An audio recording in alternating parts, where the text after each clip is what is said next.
What is going on, everybody? Welcome back to Do To Bet Daily here, August 25th, 2022, and I am joined by the one and only Papa Dude, who is trying to buy a car today. How's your day going so far, Papa Dude? Well, actually, we negotiated yesterday, which I am not a negotiator with. I'm just not.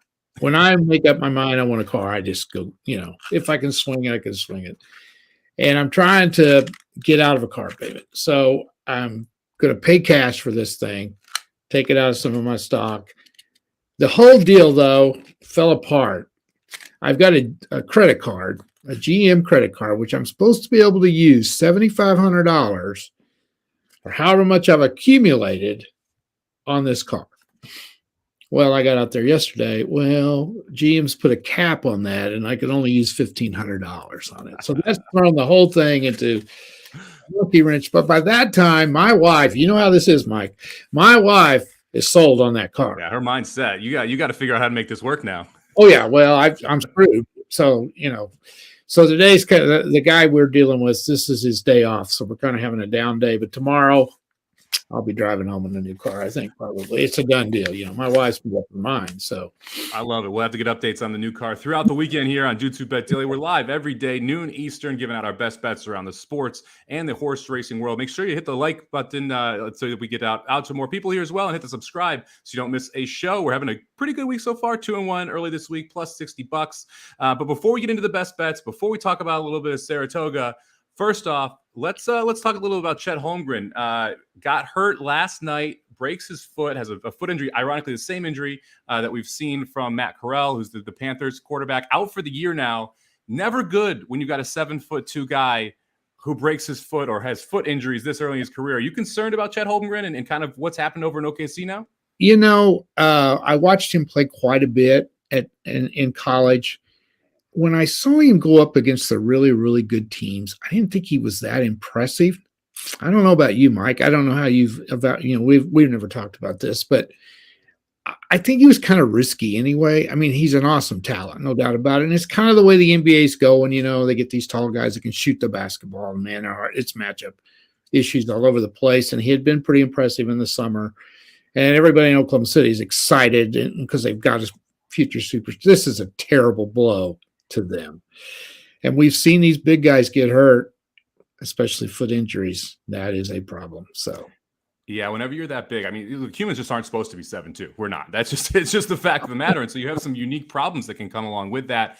And anytime you have foot or ankle troubles, that's something you got to jump right out and say is a big time concern. Obviously, Greg Oden is the poster boy for this issue, or this type of issue. Luckily, it's not that same style of injury. Maybe this gives him a year to get a little more body underneath him, get a little bit bigger, and be ready to bang bodies in the NBA. Yeah. I like Paolo Banchero as Rookie of the Year. I had him as the first pick in the draft. I would still be playing him Rookie of the Year if you get him anything over plus 250. He's going to get a lot of run with the Magic this year. So I like him in that case, even before this injury.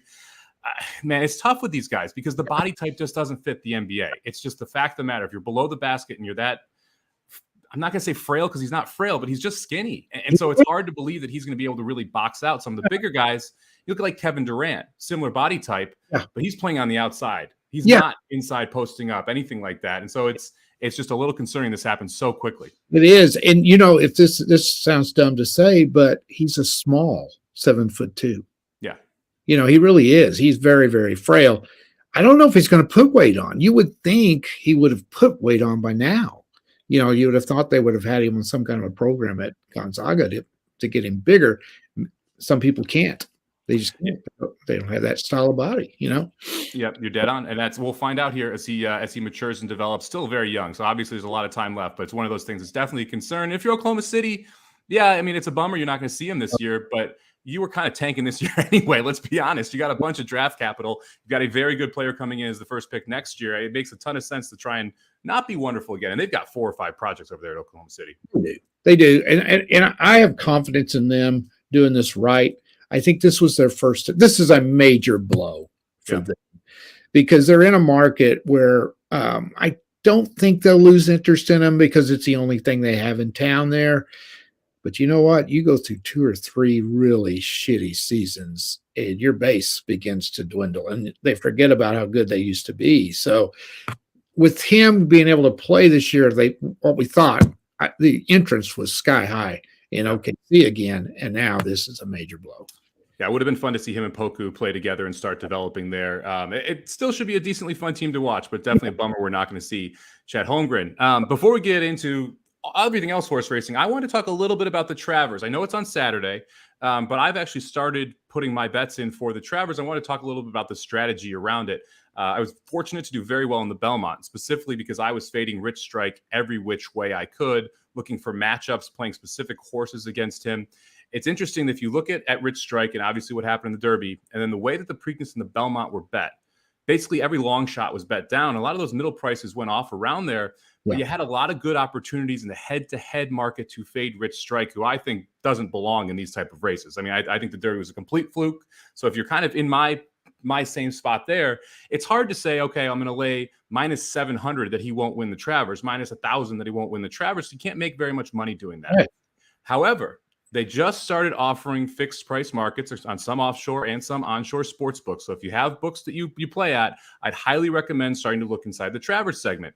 I've already been able to bet 2 head-to-head matchups. I've got early voting minus 120 head-to-head against Rich Strike, and I've got Arturus minus 145 head-to-head against Rich Strike. I think that's a great way to fade Rich Strike if you want to try and get him beat on Saturday. Have you ever looked at the head-to-heads before, Papa Dude? I haven't, and it's a very interesting thing because I'm in total agreement with you. I don't think the horse belongs in this field. Now, if I'm the connections, I'm going to try it. That's for sure. Because he was lightning in a bottle once, and it could happen again. But right, betting him the other way, you can't make any money. You know, betting him not to win. Mm-hmm. So you've hit on a head there on a deal where I think you're getting pretty good odds here, don't you? I mean, I like that a lot. I would have what you're saying. These horses don't have to win; they just have to beat him, right? Correct. Yeah, and that to me is the key here. It's not you're trying to pick a winner. You don't have to say, okay, I love Epicenter to win. By the way, Epicenter's right now overseas plus 125, so about 6-5 in the race. Right. I'm getting almost the same value just betting that early voting beats Rich Strike. No one else. Right. She just has to be able to beat Rich Strike. And to me, that's a ton of value because you don't have to win the race. You just have to finish ahead of who I believe is the worst horse in the race.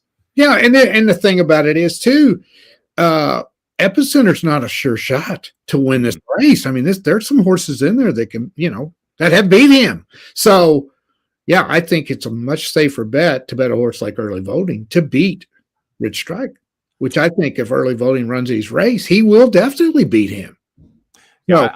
I'm confidently playing everyone except Gilded Age over Rich Strike in this race. And I'll take a price here, even with the Iowa bred here, Ain't Life Grand. You can get him. I haven't seen what the numbers are going to be, but I would expect somewhere between plus 300 and plus 350 head-to-head against Rich Strike if they'd end up offering it. So I would even take that as a big plus number. 3-1 that he can beat Rich Strike, I think makes a ton of sense. Yeah, I mean, you don't have to bet a whole lot of money to make some money on something like that. And we don't know how good Ain't Life Grand is. We don't know. No. And nobody does. But if you go by the looks part of it, and the horse looks unbelievably good. I mean, he looks like he fits with these horses. Wouldn't you agree? I mean, you can't go by that, but he does look great.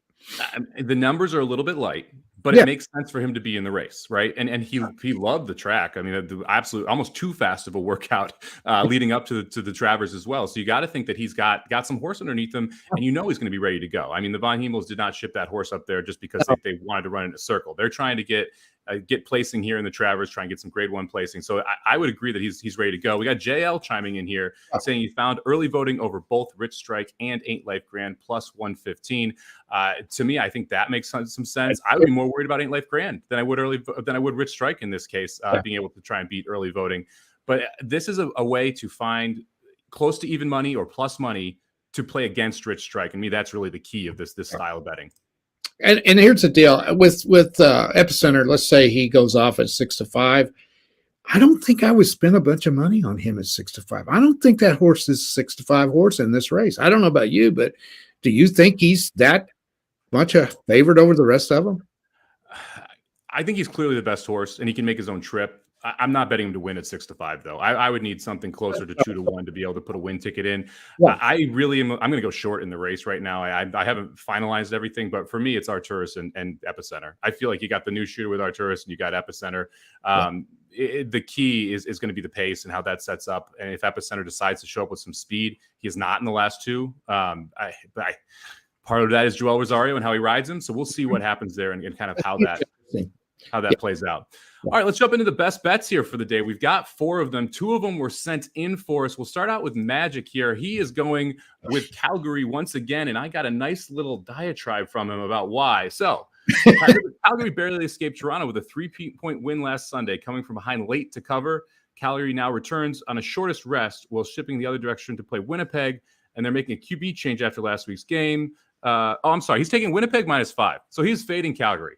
All right, so I'll have to switch that up. So the Blue Bombers are exiting a bye week following the loss. So you got the Winnipeg Blue Bombers getting extra rest against Calgary on short rest. So he's going to go ahead and take Winnipeg -5. So I will update real quick. Papa Dude, you want to tell us a little bit about a baseball game you like? I will do it. I've got 3 of them I'm looking at here that I think are decent to look at, and then I'll tell you the one I picked out the best. The Cardinals and Cubs today are very interesting. Pitching matchups are about the same. The game is even, really. The Cubs have won 2 of the first 3. Cardinals are definitely the better team. Can the Cubs beat them 3 out of 4? I don't know. The Cubs are playing really well. So that one's one I think you can make some money on the Cardinals there, or the Cubs, either one. That is one you can look at and just kind of decide what you like. The pitching matchup's about the same. Another interesting game tonight with playoff implications a lot is Seattle and Cleveland. Both teams are in the playoff hunt. Cleveland can win the division in the Central, and Seattle is fighting for a wild card spot. Again, pitching matchups sort of similar. You're getting good money on Seattle, and that's at home. Now, they've struggled a little bit lately. Cleveland's playing great ball. You can get a good price on Cleveland, too. So that's another one you might want to look at. I settled today, and this is a little risky, but I kind of like this one. You can't the Mets and the Rockies, the pitching matchup's not even close, so you can't make any money betting the Mets on the money line or betting them to win the cover, the -1.5. You can't do that. But the over-under is interesting. It's at 7. Now, the risk is the Mets are throwing out Jacob deGrom, who's if he's on, he may shut the Rockies out. That's your risk that you're taking. But coming off that injury, let's say the Mets hammer the Rockies pitcher and they get up 9-1, something like that, or they get up 5-0. Let's say they might take deGrom out, and maybe the Rockies can hammer across 2 or 3 runs. So I'm going to go the over 7 on the Mets Rockies today. Thinking the Mets are going to do their part to get that over the 7. And you hit the nail on the head there as well. DeGrom has not thrown 100 pitches yet in 4 starts back. He's only gone 5 innings. He's gone 5 innings twice, 6 innings twice. So you've not seen him go into the 8th yet. You're going to get into the Mets bullpen a little bit. If they're up 5-0, if they're up 6-0, you're going to get the lesser of the Mets bullpen. So you're going to be able to hopefully get the Rockies, get a couple runs across late. 7's an awfully low total here, especially for a very young pitcher starting for the Rockies with a 5+ ERA. So the Mets could do it themselves here. That's the idea is that hopefully the Mets bullpen kind of blows up a little bit late for you. Sure. That's what I'm thinking too. And I thought about playing the Cardinals today. That's one that you mentioned. It's a 2:20 start here on the East Coast. Look, the Cardinals need to win these games. They're fighting for their playoff lives right now, and the Cubs don't. And you'd think that the Cardinals are going to show up here. I think it's a pretty good spot for them. I like them at close to even money. I also kind of like Cleveland. I love Tristan McKenzie. We've talked about him on the show before. He's throwing today for Cleveland, so I don't think that's a bad route to take either. Let's head over to Saratoga. We've got our first best bet from Aaron here. We're going to go to race number 6. We're going to go the 8 horse. This is a Chad Brown horse that is kind of getting back to his friends, really. I mean, we're going to go in a $62,000 N2X allowance here. And Rocky Sky is going to go second off the layoff. Was at this level last time. Switches from Pratt to Irad Ortiz. Was in stakes races the 3 previous races. And so a little over his head, comes back off a layoff, runs well but can't get the job done. Now faces a lighter field and gets that upgrade to IRAD. That's Aaron's reasoning behind it. I like this horse as well. I think it's one of the logical winners in the spot. Sounds good. And then my best bet, we're going to head to the first race of the day here. I'm going to take a first-time starter. I'm going to go with the 4-horse here, Supersonic. Now, this is an interesting one. Supersonic sold for $175,000 and is debuting as a 3-year-old in a $20,000 maiden claimer. Usually not a good sign. That's not what you want. But Diodoro and the ownership group are choosing to do it at Saratoga. They're trying to get the win, and they found a purse that is at least enough where they can recoup some of that loss. I think they want this horse to be claimed. They ran an absolute bullet of a workout last time, going 5 furlongs out of a gate in 59-2. Got a B+ rating from a workout report perspective. The idea is to go out, run well, and get this claimed. And this field is nothing special. I mean, you've got some lifetime maidens in here. You've got a first timer by Wesley Ward, but you have an apprentice jock up. You're not getting IRAD. You're not getting one of the top jockeys, which Wesley will often go to if that horse is going to fire. I just don't think there's much in this race right now. It's 5-2 on the board. I'm ecstatic to take anything over 8-5 in this spot, to be honest. So I'm going to start out the day right, hopefully, with the 105 horse race here and take the number 4 horse in race 1. I think everything you say makes sense considering it's the Diodoro barn. They do this sometimes a lot. And putting them in a $20,000 maiden tells us all we need to know, right? They are trying to dump the horse. The horse is they overpaid for it. Let's get rid of it and get some money out of it. Yeah, exactly. And some people say, oh, I don't like it when that happens. They want to win the race. They want the purse money too. They're not just looking for that 20 grand. So they're going to do everything they can to try and win the race, get the horse claimed. And honestly, if you don't get claimed and you win the race, all of a sudden you're in those $50,000 starter allowances, right? Where you have a bunch of different areas you can go because the horse did run for $20,000. That's right. No doubt about it. It's going to be interesting. So yeah, thank you very much, everyone, for checking it out. I am on Liquidity Provider in the 8th as well. That's a good call, Joey. I do like the 7 quite a bit. Second time out for Chad Brown. That was the other horse I considered as my best bet of the day. So yeah, the 7 in the 8th I thought was awfully good too. Let me comment on one of Joey's posts here. He's got the parlay on the Astros to win the World Series. I like that. I like that a lot, but I don't like your basketball pick there, Joey. I hope you're right, but I don't see the Houston Cougars winning a national championship, but I hope you're right on that. But you went 1 for 2 in my book. Yeah, it's funny. I saw Cougars. I'm like, oh man, what Cougars? There's too many of them. And if I don't know which one right away, it's probably not generally a good sign. But Houston has had an up and coming basketball program the last couple of years since they got the new coaching staff in there. So it's been fun to see them be able to develop and get a mid-major going. You better believe it. All right, that's going to be it for today. Thank you very much for checking out Dudes Who Bet Daily. We'll be back tomorrow at noon. Here's a recap of those best bets for everybody. Aaron going to Saratoga, race number 6, horse number 8, 2-1 on the morning line. Papa Dude taking the over in the Mets-Rockies game tonight. Magic going back to the CFL where he is on a 7-1 hot streak, and he's 2-0 in his last 2. Taking Winnipeg -5.